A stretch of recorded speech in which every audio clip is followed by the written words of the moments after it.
بسم اللہ الرحمن الرحیم۔ عزیز طلبہ، السلام علیکم ورحمۃ اللہ وبرکاتہ۔ جماعت ہشتم میں اردو کی تدریس کا سلسلہ بذریعہ ویڈیو لنک جاری ہے۔ امید ہے کہ گزشتہ ویڈیو میں جو کام آپ کو گھر کے کرنے کے طور پہ دیا گیا تھا وہ آپ نے اب تک مکمل کر لیا ہوگا۔ اگر روزانہ کا کام روزانہ کی بنیاد پہ کر لیا جائے تو آسان اور سہل بھی ہوتا ہے، اور اس سے جو فائدہ حاصل ہونا ہوتا ہے وہ بھی ہمیں حاصل ہو جاتا ہے۔ اس نے اپنی ترتیب اور عادت بنائیں کہ روزانہ کا کام روزانہ کی بنیاد پہ ہی کر لیا جائے۔ آج کے سبق کا جو عنوان ہے اس کا نام ہے حیاتیات، جو کہ آپ کی اردو کی کتاب کے صفحہ نمبر 64 پہ موجود ہے، اور امید ہے کہ گزشتہ دی گئی ہدایت کے مطابق آپ اپنا تمام ضروری سامان جو کہ پڑھائی کے وقت آپ کے ساتھ ہونا چاہیے آپ کے پاس موجود ہوگا، تو آپ اپنی کتابیں وغیرہ ترتیب دے لیں اور آپ کی کتاب کے صفحہ نمبر 64 یعنی 64 پہ جو سبق حیاتیات اس کو کھول لیں۔ صفحہ نمبر 64 پہ آپ کا سبق حیاتیات۔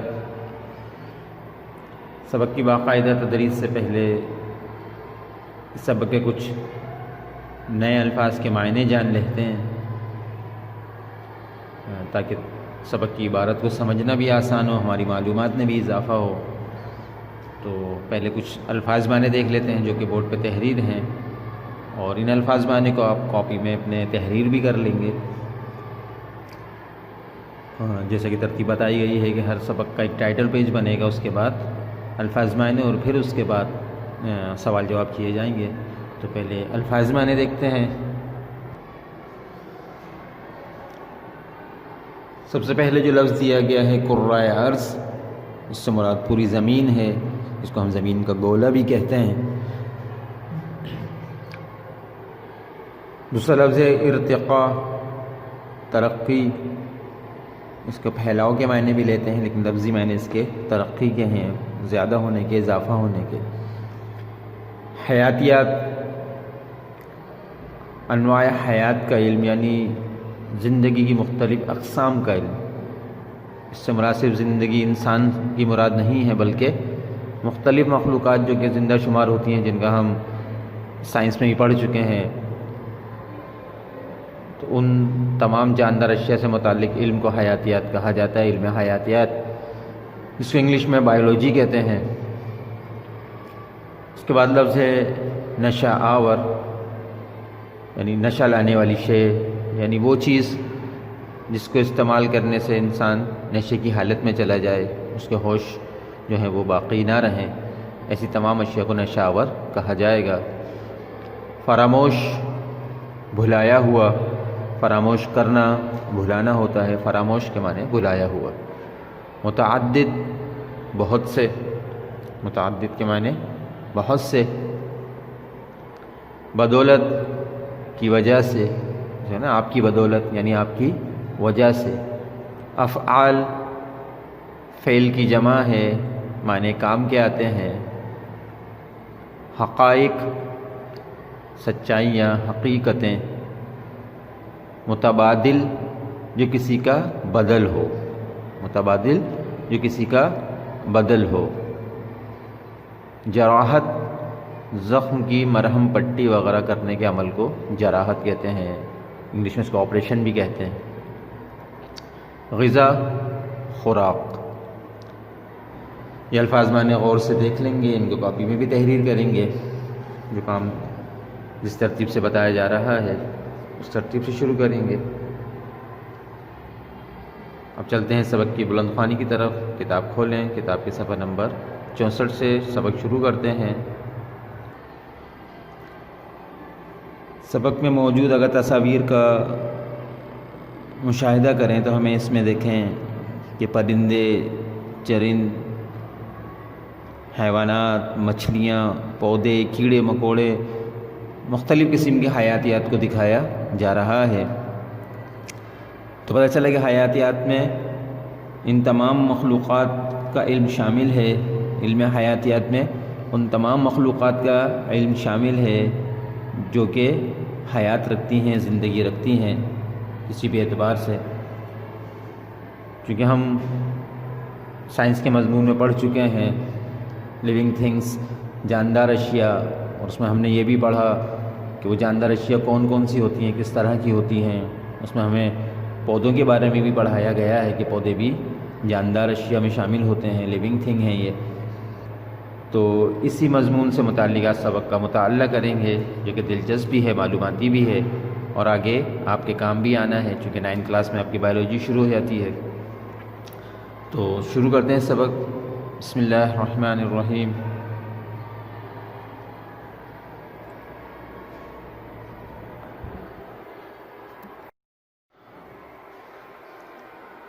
دوران تدریس کچھ ایسے الفاظ بھی آتے ہیں جو ہم نے ابھی نہیں پڑھے لیکن ہمیں اس سے ان کے معنی جاننا ضروری ہوتا ہے. تو ایسے الفاظ کو ساتھ ساتھ انڈرلائن کرتے رہا کریں اور ان کو بعد میں لغت سے دیکھ کے تلاش کیا کریں، لغت کا استعمال سیکھیں، لغت کا استعمال کس طرح کیا جاتا ہے یہ بھی آپ کے لیے جاننا ضروری ہے.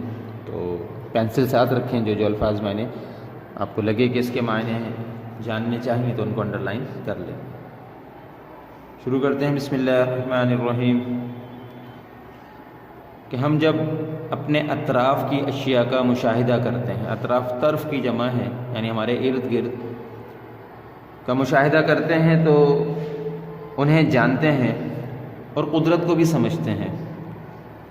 سائنس کا تعلق تجسس یعنی جستجو، کچھ جاننے کی جستجو، معلومات کے حصول اور ان کے فوائد اور استعمال سے ہے. سائنس کا تعلق بتا رہے ہیں کیا ہے کہ تجسس، کچھ جاننے کی جستجو، معلومات کے حصول اور ان کے فوائد اور استعمال سے ہے. سائنس لاطینی زبان کا لفظ ہے، اس کو انڈرلائن کر لیں. سائنس، یہ باتیں ہمیں یاد رکھنے کے لیے ہوتی ہیں، کچھ MCQs امتحان میں بنتے ہیں، اس طرح معلوماتی چیزوں کو بھی انڈرلائن کیا کریں کہ سائنس لاطینی زبان کا لفظ ہے جس کے معنی ہیں جاننا، جس کے معنی ہے جاننا اور ایسی معلومات اکٹھا کرنا جو غیر جانبدار، غیر جذباتی اور محتاط طریقے سے حاصل کی جائیں. سائنس ہی تو ہے جو قدرتی دنیا کو سمجھنے میں مدد دیتی ہے کہ اللہ نے جو نظام بنایا دنیا کا، سائنس نے اس میں ہمیں مدد فراہم کی، ہم اس کو سمجھے. بہت ساری چیزیں جو قدرت کی بنائی ہوئی ہیں سائنس کی بدولت ہی ہمیں سمجھ میں آئیں، جن میں جاندار اور غیر جاندار اشیاء شامل ہیں. یعنی وہ جو لیونگ تھنگس اور نان لیونگ تھنگس چیزیں ہمارے سامنے موجود ہیں، کہ سائنس نے ہمیں بتایا کہ کن چیزوں کو ہم جاندار اشیاء میں شامل کریں گے اور کن کو ہم بے جان اشیاء میں شامل کریں. مختلف قسم کے جاندار کا ارتقاء کرۂ ارض پر کس طرح ہوا، یعنی ان کی ترقی، ان میں اضافہ، ان کا پھیلاؤ کس طرح ہوا زمین پر، یہ ایک دوسرے کے ساتھ کیسے رہتے ہیں، وہ کون سے افعال ہیں جو ان میں وقوع پذیر ہوئے، جاندار اور غیر جاندار اشیاء میں کیا فرق ہوتا ہے. ان سب سوالات کے جواب سائنس کی شاخ حیاتیات میں ملتے ہیں. پتہ چلا کہ حیاتیات جو ہے سائنس کی شاخ ہے جس میں ہمیں مختلف چیزوں کے بارے میں، قدرت کی بنائی ہوئی چیزوں کے بارے میں پتہ چلتا ہے. یہ سائنس کی تعریف بھی ہے، سائنس کی وضاحت بھی ہے، اور پھر پتہ چلا کہ سائنس کی ایک شاخ حیاتیات ہے. اگلے صفحے پہ دیکھتے ہیں کہ حیاتیات یعنی بایولوجی ایک یونانی لفظ سے لیا گیا ہے جو دو الفاظ کا مجموعہ ہے. مجموعہ کہتے ہیں جو مختلف چیزوں کو جمع کر کے بنایا گیا ہو. تو یہ دو الفاظ کا مجموعہ ہے، بایوس یعنی زندگی اور لوگوس یعنی مطالعہ. یہ یونانی الفاظ کے معنی ہیں. جانوروں اور پودوں کا مطالعہ حیاتیات بایولوجی میں کیا جاتا ہے. جانوروں اور پودوں کا مطالعہ حیاتیات یعنی بایولوجی میں کیا جاتا ہے. یاد رکھنے کی بات ہے. اس میں جانداروں کی خصوصیات، ان کی جماعت بندی، ایک دوسرے کے ساتھ رہنے اور اپنے ماحول سے تعلق کا مطالعہ کیا جاتا ہے. یہ جو جانور ہیں اور پودے ہیں یہ کس طرح رہتے ہیں، ان کی جو افزائش ہے کس طرح ہوتی ہے، ان کی خصوصیات کیا ہیں، یہ ساری باتیں سائنس کے مطالعے سے ہی پتہ چلتی ہیں. پھر مزید بتاتے ہیں کہ حیاتیات 3 بڑی شاخوں میں تقسیم ہو جاتی ہے. پہلے تو حیاتیات الگ ایک، اور اس کے بعد حیاتیات کو مزید 3 شاخوں میں تقسیم کیا گیا۔ پہلی نباتیات ہے جس کو انگریزی میں باٹنی، اس کے معنی ہیں پودوں کا علم۔ نباتیات کے معنی پودوں کا علم ہے، اور اس میں سائنسی طریقہ کار کے مطابق پودوں کا مطالعہ کیا جاتا ہے۔ یہ آپ کو یاد ہونا چاہیے کہ نباتیات، باٹنی، اس کے معنی پودوں کا علم ہے جس میں سائنسی طریقہ کار کے مطابق پودوں کا مطالعہ کیا جاتا ہے۔ یہ پہلی شاخ۔ دوسری حیوانیات، زولوجی، جس کے معنی ہیں جانوروں کا علم۔ اس میں سائنسی طریقہ کار سے جانوروں کا مطالعہ کیا جاتا ہے، اور پودوں اور جانداروں میں کچھ ایسے جاندار بھی ہیں جو عام آنکھ سے نظر نہیں آتے۔ پہلے یہاں سے کر لیں گے کہ حیوانیات، جس کو انگلش میں زولوجی کہتے ہیں، جس کے معنی ہیں جانوروں کا علم۔ اس میں سائنسی طریقہ کار سے جانوروں کا مطالعہ کیا جاتا ہے۔ یہ آپ نشان لگاتے رہیں، جو میں نشان لگا رہا ہوں، یہ آپ کے سوالات کے جوابات بھی اسی میں سے ملیں گے۔ اس کے بعد کیا کہتے ہیں کہ پودے، ہم نے اوپر پودوں کے بارے میں پڑھا، جانوروں کے بارے میں پڑھا، تو آگے کہتے ہیں کہ پودوں اور جانداروں میں کچھ ایسے جاندار بھی ہیں جو عام آنکھ سے نظر نہیں آتے، ان کا خوردبین کے ذریعے ہی دیکھا جانا ممکن ہے، جس کو مائکروسکوپ کہتے ہیں۔ آپ خوردبین اردو میں کہتے ہیں، انگلش میں مائکروسکوپ کہتے ہیں، کہ بہت ساری ایسی چیزیں جو ہوتی ہیں ہمیں عام آنکھ سے دیکھنا چاہیں تو نظر نہیں آتی، اس کے لیے ہمیں خوردبین کا استعمال کرنا پڑتا ہے۔ ان کا مطالعہ حیاتیات کی تیسری شاخ مائکرو بایولوجی میں یعنی خرد حیاتیات میں کیا جاتا ہے۔ تیسری جاندار مخلوق کیا ہے؟ وہ جو ہمیں عام آنکھ سے نظر نہیں آتی، ان کو خوردبین کے ذریعے دیکھا جاتا ہے، ان کا مطالعہ حیاتیات کی تیسری شاخ مائکرو بایولوجی میں یعنی خرد حیاتیات میں کیا جاتا ہے۔ یہ 3 شاخیں ہوں گی، ایک میں پودوں کے بارے میں، دوسرے میں حیوانات کے بارے میں، اور تیسرے وہ جاندار اشیاء جو ہمیں عام آنکھوں سے نظر نہیں آتی۔ اس طرح یہ 3 شاخیں ہمیں سمجھ میں آ گئیں، یہ کون سی شاخ میں کس چیز کا مطالعہ کیا جاتا ہے۔ مزید آگے پڑھتے ہیں قرآن شریف میں سورہ نور کی آیت نمبر 45 میں، اس کا ترجمہ کہ اور اللہ ہی نے ہر چلنے پھرنے والے جاندار کو پانی سے پیدا کیا، تو ان میں سے بعض ایسے ہیں کہ پیٹ کے بل چلتے ہیں، یعنی کہ وہ جو ایسے جانور جیسے سانپ ہے، چھپکلی ہے، جو رینگتے ہیں، ان کے بارے میں کہ بعض ایسے ہیں جو پیٹ کے بل چلتے ہیں، اور بعض ایسے ہیں جو 2 پاؤں سے چلتے ہیں یعنی انسان وغیرہ، اور بعض ایسے ہیں جو 4 پاؤں پر چلتے ہیں۔ اللہ جو چاہتا ہے پیدا کرتا ہے، بے شک اللہ ہر چیز پہ قادر ہے یعنی قدرت رکھتا ہے۔ اس طرح قرآن شریف میں ایسے ہی حیاتیاتی حقائق بیان کیے گئے ہیں جو عام انسان کی سمجھ سے بالا تر ہیں، یعنی انسان کی سمجھ میں بھی نہیں آ سکتے۔ کچھ باتیں اللہ نے ایسی بیان فرمائی کہ جو انسان کے فہم سے بہت بلند و بالا ہیں۔ موجودہ دور کے سائنسدانوں نے ان حقائق کو سمجھنے میں مدد دی ہے، جن کا ذکر قرآن شریف میں بھی ہے۔ یہ سورہ نحل کی آیات نمبر 66 اور 67 میں ہے کہ اور تمہارے لیے 4 پایوں میں بھی مقام عبرت ہے، یعنی غور و فکر ہے، کہ ان کے پیٹوں میں جو گوبر اور لہو ہے اس سے ہم تم کو خالص دودھ پلاتے ہیں۔ جیسے گائے ہے، جن جانوروں کا ہم دودھ پیتے ہیں، بھینس، بکری وغیرہ، کہ اللہ فرماتے ہیں کہ ان کے پیٹوں میں تو گوبر اور لہو بھرا ہوا ہے، اگر ان کو کاٹو تو یہ چیزیں نکلتی ہیں، لیکن انہی چیزوں کے درمیان میں سے اللہ تم کو ایک خالص دودھ بھی پلاتا ہے جو پینے والوں کے لیے خوشگوار ہے۔ اللہ اپنی نعمت دکھا رہے ہیں، سمجھا رہے ہیں کہ انسان اس پہ غور کرے کہ واقعتاً اگر ہم بھینس کا مشاہدہ کریں تو ایک عجیب سی مخلوق نظر آتی ہے، کہ اس کی خوبصورتی بھی نظر نہیں آتی، کالا سا رنگ ہے، بھدھا سا جسم ہے اس کا، لیکن اسی بھینس میں سے اللہ تعالیٰ نے ایسے دودھ کی فراوانی کی کہ جو ہر عمر کے اور ہر طبقے کے لوگوں کے لیے وہ پسندیدہ اور فائدہ مند غذا ہے۔ اور پھر فرماتے ہیں اور کھجور اور انگور کے میووں سے بھی تم پینے کی چیزیں تیار کرتے ہو، کہ ان سے شراب بناتے ہو۔ یہاں پہ شراب سے مراد مشروب ہے، پینے والی چیزیں ہیں، اور عمدہ ذو رزق کھاتے ہو، کہ اس کو ہم رزق کے طور پہ بھی استعمال کرتے ہیں، اور ان سے مشروبات بھی بناتے ہیں۔ اور جو لوگ سمجھ رکھتے ہیں ان کے لیے ان چیزوں میں قدرت کی خدا کی نشانی ہے، کہ ان چیزوں پہ غور و فکر کرتے ہیں، اور جو سمجھدار ہیں وہ ان کو اپنے رب کی نشانی سمجھتے ہیں، اور اپنے رب کی نشانی سے اپنے رب کو پہچانتے ہیں۔ ہم نے اللہ تعالیٰ کو تو نہیں دیکھا، لیکن اللہ تعالیٰ کی بنائی ہوئی مخلوق سے ہم سمجھ جاتے ہیں کہ وہ جو اللہ ہے وہ کتنا طاقتور ہوگا۔ یہ نظام جب ہم دیکھتے ہیں تو ہمیں اندازہ ہوتا ہے کہ یہ نظام جو چل رہا ہے وہ جتنی کہنا چاہیے باقاعدگی اور نظم و ضبط کے ساتھ چل رہا ہے، اس کائنات کو، اتنی بڑی کائنات کو بنانے والا اور پھر اتنے زبردست انداز میں چلانے والا کون ہے؟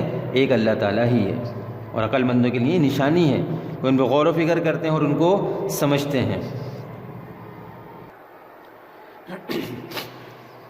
آگے فرماتے ہیں کہ حیاتیات کی ابتدا کا تعلق قبل از مسیح سے ہے۔ قبل از مسیح یعنی کہ عیسیٰ علیہ السلام کی پیدائش سے پہلے کا زمانہ۔ حیاتیات کی ابتدا کا تعلق قبل از مسیح سے ہے، جس کا باقاعدہ آغاز یونانی دور سے ہوا۔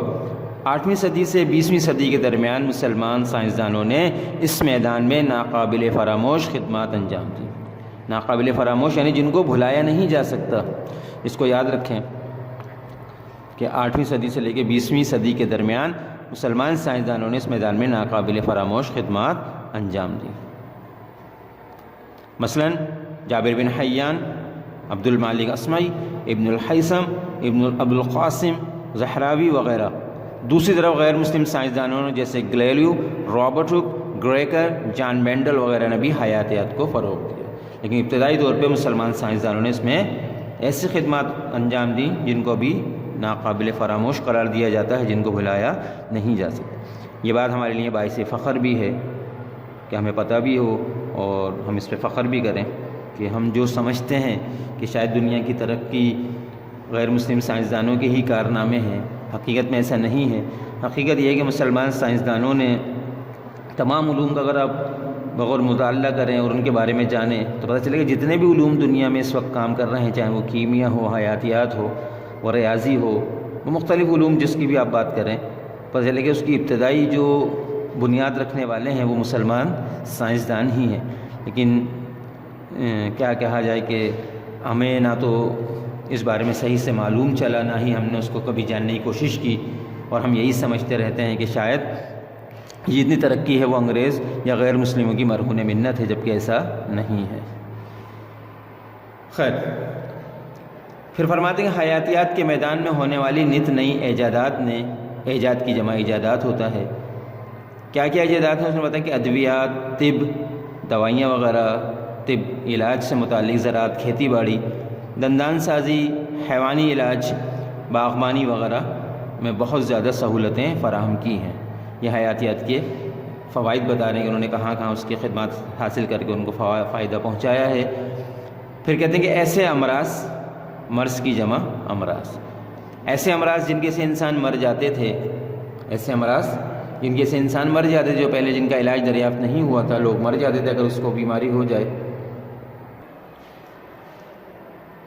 تو حیاتیات کی بدولت ان کا علاج ممکن ہوا۔ کن کا؟ ایسی بیماریاں جن کی وجہ سے پہلے لوگ مر جاتے تھے، لیکن حیاتیات نے ریسرچ کر کے، تحقیق کر کے ایسی بیماریوں کا بھی علاج ممکن بنایا۔ چیچک، خسرہ، پولیو، ٹائیفائڈ، کالی کھانسی، تشنج وغیرہ کی ویکسین بھی تیار کی گئی، یعنی دوائیاں۔ ایک طرف طب کے میدان میں اعضاء کا متبادل موجود ہے۔ اعضاء جسم کے، اس کی جمع ہے، جسم کے ہمارے مختلف حصے ہیں، تو فرمائیں کہ اب طب کے میدان نے اتنی ترقی کر لی ہے کہ انسان کے مختلف اعضاء کو تبدیل بھی کیا جا سکتا ہے۔ آپ نے دیکھا ہوگا کسی کو مختلف جسم کے اعضاء ہیں، جیسے آنکھ ہے، گردے ہیں، مختلف اعضاء کو تبدیل کیا جا سکتا ہے، ممکن ہو چکی ہے۔ حیاتیات کے میدان میں اتنی ترقی ہو چکی ہے، حیاتیات کے طب کے میدان میں، کہ انسان کے مختلف اعضاء کو بھی تبدیل کر دیا جاتا ہے۔